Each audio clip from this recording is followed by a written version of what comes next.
এবং আমরা এও কমিটমেন্ট দিচ্ছি যে ইনশাআল্লাহ আগামীর বাংলাদেশ আমরা তরুণদের হাতে তুলে দেব।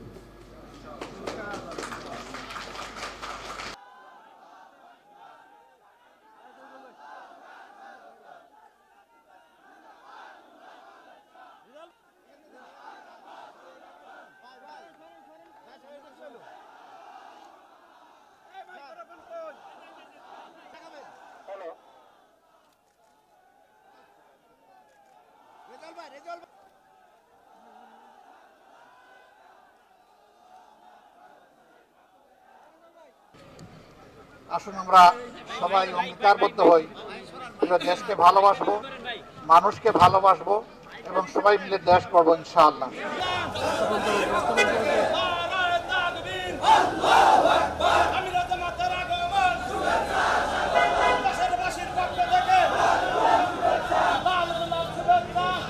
দুনিয়া থেকে যারা বিদায় নিয়েছে আর যারা জীবিত আছে, আমাদের হৃদয়ে চিরদিন তারা ইনশাআল্লাহ স্থান দখল করে থাকবে, শ্রদ্ধার আসন দখল করে থাকবে।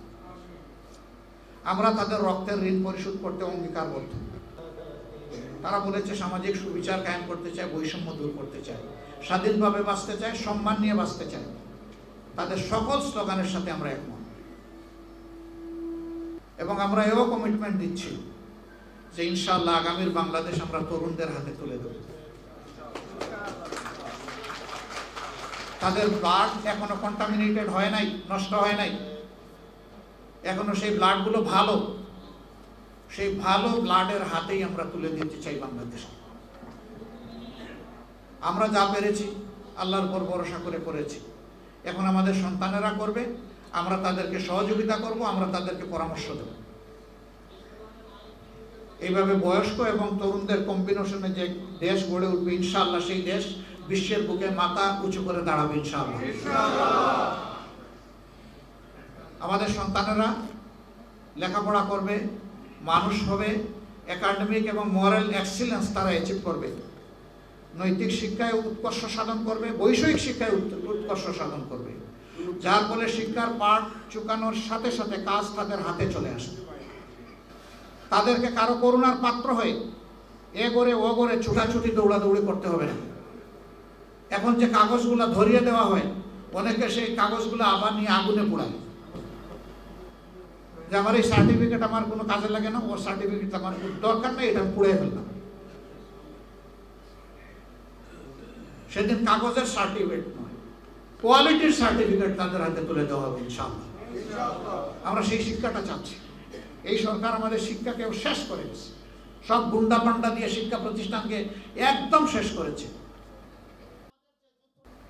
স্বাধীনতার এত চেতনা, আপনি বসে আছেন ভারতে, আপনাকে সেখানে বসিয়ে রেখে আপনাকে বউ আদর করে, এবার মোদি সাহেব কি বলল?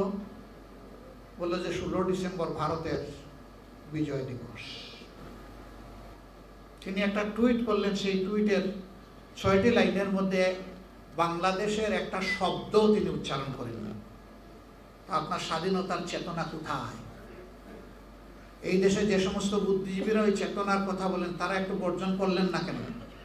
আমরা তো আমাদের জায়গা থেকে প্রতিবাদ করেছি, আপনারা করেননি কেন? আপনারা চুপ কেন? তা আমরা কি পিন্ডির হাত থেকে মুক্তি পেয়েছিলাম দিল্লির হাতে বন্দী হওয়ার জন্যে? যদি এটা স্বাধীন দেশ হয়, তাহলে মর্যাদা নিয়ে ইনশাআল্লাহ এই দেশটিকে থাকবে। আমরা সেই স্বাধীনতাটুকু পেয়েছি আমাদের সন্তানদের কারণে, আমরা তাদেরকে স্যালিউট জানাই। আমরা বারবার বলছি যে ওই মেজরিটি মাইনরিটি দিয়ে একটা পক্ষ 53টা বৎসর তাদের ক্ষতি সাধন করেছে।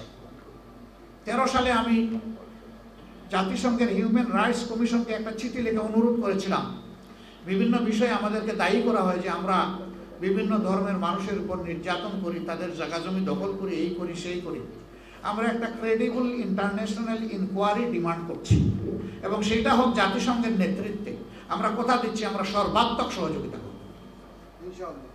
এরকম যদি ইনকোয়ারিতে আমি নিজেও দোষী হই, আমাকে যেন সারা দেশবাসী সেদিন ঘৃণা করে, আমি সেটা চাই। আমি চাই যে প্রকৃত দোষীরা বের হয়ে আসুক, একটা শ্বেতপত্র তৈরি হোক, যাতে জানো যে জাতির সত্যিকারের বন্ধু কারা এবং শত্রু কারা। এটা জাতির জানার দরকার আছে। আর কত এই সমস্ত কথা বলে মানুষকে ঘুম পাড়ানো হবে, এই জাতি জেগে উঠেছে, আর ঘুমাবে না ইনশাআল্লাহ। এখন নিজেদের অধিকার প্রতিষ্ঠা করেই ছাড়বে। সেই অধিকারটা আমরা বলছি যে মহান আল্লাহর দেওয়া বিধান অনুযায়ী যদি হয় সমস্ত মানুষ তার অধিকার পায়, কারণ সব মানুষকে তো সেই এক আল্লাহই তো পয়দা করেছে। আমাদের জন্য আপনারা দোয়া করবেন, আমরা আপনাদের ভালোবাসা এবং দোয়ার কাঙ্গাল, আমরা আপনাদের সহযোগিতা এবং আপনাদের মায়ার কাঙ্গাল। আল্লাহ তাআলা আপনাদের সকলকে সুস্বাস্থ্য দান করুন। আল্লাহ আপনাদের হায়াতে, সেহাতে, ইজ্জতে, রিজেকে, ইলমে এবং আমলে সব জায়গায় আল্লাহ ফুরন্ত বারাকা দিন। আপনাদের প্রত্যেকটা ঘর বীর সুসন্তান দিয়ে আল্লাহ পূরণ করে দিন, যেন বীরের বাবা হয়ে পরিচয় দিতে পারেন যে আমি অমুক বীরের বাবা। আমরা যেন সেই বীরের জাতি হতে পারি। আল্লাহ আমাদেরকে তৌফিক দান করেন।